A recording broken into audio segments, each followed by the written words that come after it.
Il y a un mois, ils étaient au nombre de 32. Et dans la soirée de ce dimanche 13 juillet 2025, il n'en restait que 2. Et au coup de sifflet final d'un match à sens unique, un seul nom a retenti, celui de Chelsea Football Club. Oui, les Blues de Chelsea sont devenus les premiers vainqueurs de la Coupe du Monde des clubs dans ce nouveau format. 63 matchs joués dans 12 stades et 11 villes américaines. Que peut-on retenir de cette édition 2025 du Mondial des clubs dans ce nouveau format?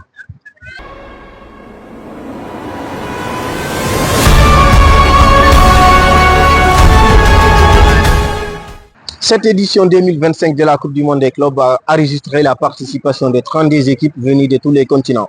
On note par exemple les 4 représentants du continent africain, les 12 représentants du continent européen, les 11 représentants de l'Amérique subdivisée en 2 parties bien sûr, et les 4 représentants du continent asiatique. On note également l'Océanie qui a été représentée par un seul et unique club. En termes de bilan, on note ici 63 matchs joués pour un total de 192 buts marqués. En termes de jeu, l'édition a enregistré des révélations tant sur le plan individuel que collectif.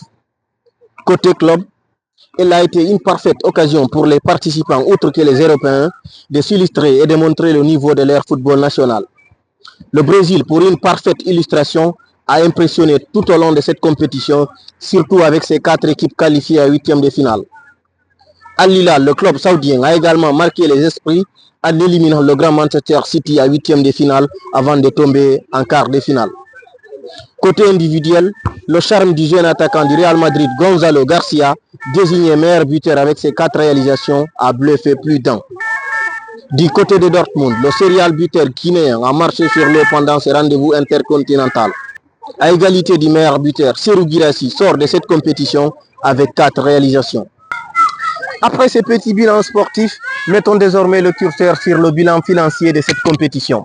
Oui, critiqué au départ, cette édition 2025 de la Coupe du Monde des clubs dans cette nouvelle formule s'est avérée comme étant une véritable aubaine économique pour les clubs participants, notamment ceux qui ont pu atteindre le dernier carré du tournoi. La dotation totale s'élevant à 1 milliard de dollars a été répartie comme suit. 475 millions pour les performances sportives et 525 millions de dollars pour la prime de participation. La prime de participation qui varie naturellement selon les continents. À titre d'exemple, les 4 représentants du continent africain, chacun a reçu un montant de 9,55 millions de dollars juste pour la prime de participation, rien que pour être présent en terre américaine. Comme dit le dicton, l'appétit vient en mangeant. Cette compétition a vraiment souri aux Blues de Chelsea. Les Anglais, vainqueurs de cette édition, ont empoché une enveloppe de 125 millions de dollars. Une compétition de trop, c'est le premier argument brandi par ses détracteurs. Ce nouveau format du mondial des clubs va multiplier le nombre de matchs pour les athlètes. Donc plus d'intensité, plus de pression et plus de minutes à parcourir pour les joueurs avides de repos. Et vous, cette compétition vous a-t-elle convaincu? Laissez vos réactions dans les commentaires.